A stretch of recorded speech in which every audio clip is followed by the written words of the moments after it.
Fauzia. Di sini saya akan memberikan penjelasan materi mengenai laju reaksi kelas 11 SMA guna untuk memenuhi tugas magang 1. Selamat menyaksikan. Assalamualaikum warahmatullahi wabarakatuh. Selamat pagi anak-anak. Bagaimana kabarnya hari ini? Alhamdulillah baik. Sebelum pembelajaran pada pagi hari ini dimulai, alangkah baiknya jika kita membaca doa terlebih dahulu. Ketua kelas silakan memimpin untuk berdoa. Oke, pada pertemuan kemarin kita sudah mempelajari mengenai termokimia, sehingga pada pertemuan kali ini kita akan membahas mengenai laju reaksi. Tujuan pembelajaran pada kali ini yaitu yang pertama ada siswa dapat menjelaskan konsep laju reaksi dan siswa dapat menganalisis faktor-faktor yang mempengaruhi laju reaksi. Oke, yang pertama ada konsep laju reaksi. Sebelum membahas lebih lanjut mengenai konsep laju reaksi, Ibu mempunyai sebuah contoh, yaitu ada 3 gambar. Yang pertama ada korosi, yang kedua ada pembusukan buah, dan yang ketiga ada batu bara. Dari ketiga gambar tersebut, amatilah laju reaksi yang terjadi. Baik, pada gambar yang pertama yaitu paku berkarat atau bisa disebut dengan korosi, di mana proses perkaratan berlangsung secara lama, yaitu berkisar sekitar 1 minggu. Korosi adalah rusaknya benda-benda logam karena pengaruh lingkungan, antara lain kelembapan udara, air, dan zat elektrolit. Pada gambar kedua yaitu pembusukan buah, merupakan pada gambar yaitu buah pisang yang asalnya segar menjadi busuk.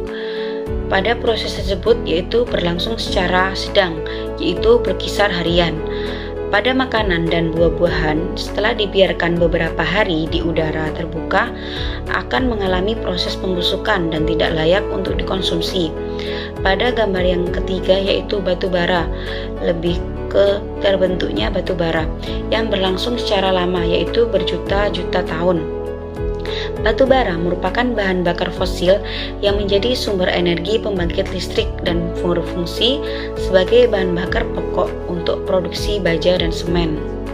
Dari ketiga contoh gambar tersebut, maka kita dapat mendefinisikan bahwa laju reaksi kimia adalah perubahan konsentrasi per reaksi atau produk dalam suatu satuan waktu, di mana laju reaksi dapat dinyatakan sebagai laju berkurangnya konsentrasi suatu reaksi atau laju bertambahnya konsentrasi suatu produk per satuan waktu, sehingga dapat dinyatakan ke dalam rumus, yaitu reaksi berubah menjadi produk.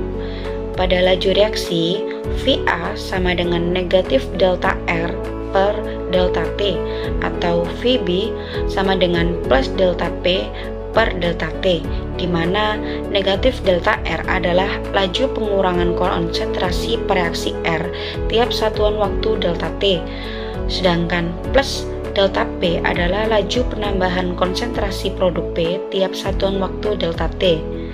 Untuk memahami lebih lanjut konsep tersebut, maka Ibu mempunyai sebuah gambar hasil reaksi. Gambar tersebut adalah gambar hasil reaksi antara bromin atau Br2 dengan asam formiat atau HCOOH. Penjelasan gambar adalah awal reaksi, brominnya berwarna coklat kemerahan. Beberapa saat kemudian, bromin menjadi tidak berwarna. Hal ini menunjukkan adanya pengurangan konsentrasi bromin dalam satu satuan waktu. Ungkapan laju reaksi dalam eksperimen ini adalah: yang pertama, laju berkurangnya konsentrasi per reaksi merupakan larutan Br2 dalam satu satuan waktu ditunjukkan oleh laju memudahnya warna larutan. Sedangkan laju bertambahnya konsentrasi produk atau ion Br dalam satu satuan waktu ditunjukkan oleh laju terbentuknya larutan yang tidak berwarna. Faktor-faktor yang mempengaruhi laju reaksi. Laju reaksi dipengaruhi oleh yang pertama ada suhu, kemudian konsentrasi, lalu luas permukaan, dan dipengaruhi oleh katalis. faktor yang pertama yaitu suhu. Kenaikan suhu dapat mempercepat laju reaksi karena dengan naiknya suhu energi kinetik, partikel zat-zat meningkat sehingga memungkinkan semakin banyaknya tumbukan efektif yang menghasilkan perubahan. Dari gambar, sehingga suhu berbanding lurus dengan laju reaksi, dan semakin tinggi suhu, maka semakin besar energi kinetik rata-rata partikel reaktan, sehingga banyak molekul yang mencapai energi aktivasi atau pertumbukan bertambah dan mempercepat laju reaksi. Oke, pada hubungan kuantitatif perubahan suhu terhadap laju reaksi, hubungan ini ditetapkan dari suatu percobaan. Misal diperoleh data sebagai berikut. Dengan suhu 10 derajat Celcius menghasilkan laju reaksi sebesar 0,3 molaritas per detik. Yang kedua ada 20 derajat Celcius dengan menghasilkan laju reaksi 0,6. Dan 30 derajat Celcius menghasilkan laju reaksi 1,2. Dari data diperoleh hubungan yaitu setiap kenaikan suhu 10 derajat Celcius, maka laju mengalami kenaikan 2 kali yang semula. Maka secara matematis dapat dirumuskan menjadi Vt sama dengan V0 dikali 2 pangkat T min T0 per 10, di mana Vt sama dengan laju reaksi pada suhu T, sedangkan V0 adalah laju reaksi pada suhu awal atau T0. Selanjutnya yaitu faktor yang kedua adalah konsentrasi.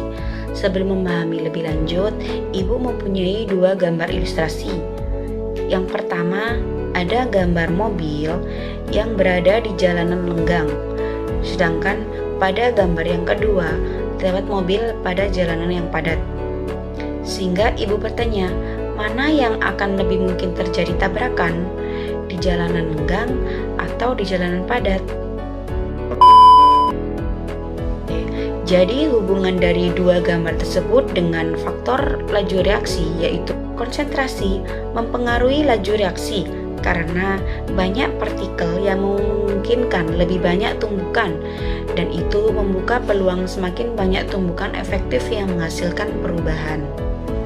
Sehingga konsentrasi reaktan berbanding lurus dengan laju reaksi, dan semakin besar konsentrasi reaktan, maka semakin banyak jumlah partikel dalam suatu zat, sehingga partikel yang saling bertumbukan makin banyak dan reaksi berlangsung lebih cepat. Bisa dilihat pada gambar. Selanjutnya, faktor yang ketiga yaitu luas permukaan, di mana luas permukaan adalah luas bidang sentuh tempat terjadinya reaksi antara 2 reaktan, sedangkan luas permukaan akan berbanding lurus dengan laju reaksi. Pada benda yang permukaannya halus atau luas, dapat mempercepat laju reaksi karena bidang sentuh lebih luas sehingga lebih banyak tumbukan yang dapat terjadi. Dan juga benda yang permukaannya sempit atau kasar dapat memperlambat laju reaksi karena bidang sentuh lebih sempit sehingga lebih sedikit tumbukan yang dapat terjadi. Penjelasan tersebut bisa lebih dipahami dengan melihat contoh gambar tersebut. Selanjutnya, faktor yang terakhir yaitu katalis. Katalis adalah zat yang dapat mempercepat laju reaksi, sehingga katalis ada 2 jenis, yaitu yang pertama ada katalis aktif dan yang kedua ada katalis pasif. Katalis aktif yaitu katalis yang ikut terlibat reaksi dan pada akhir reaksi akan terbentuk kembali. Sedangkan katalis pasif yaitu katalis yang tidak ikut bereaksi, hanya sebagai media reaksi saja. Untuk lebih memahami, bisa melihat 2 gambar, yaitu yang pertama ada energi aktivasi reaksi eksoterm dan yang kedua ada energi aktivasi reaksi endoterm. Dari kedua gambar tersebut, katalis akan menurunkan energi aktivasi sehingga jumlah tumbukan bertambah banyak dan reaksi dapat diselesaikan lebih cepat. Sehingga dapat ditarik kesimpulan yaitu Laju reaksi kimia adalah perubahan konsentrasi per reaksi atau produk dalam suatu satuan waktu. Sehingga laju reaksi juga dapat dinyatakan sebagai laju berkurangnya konsentrasi suatu per reaksi.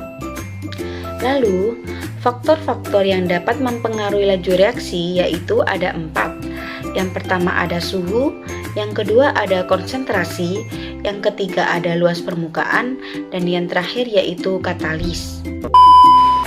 Sekian pembelajaran pada pagi hari ini. Semoga apa yang telah Ibu sampaikan dapat bermanfaat untuk kedepannya. Jangan lupa untuk selalu giat belajar dan tetap semangat mengejar cita-cita.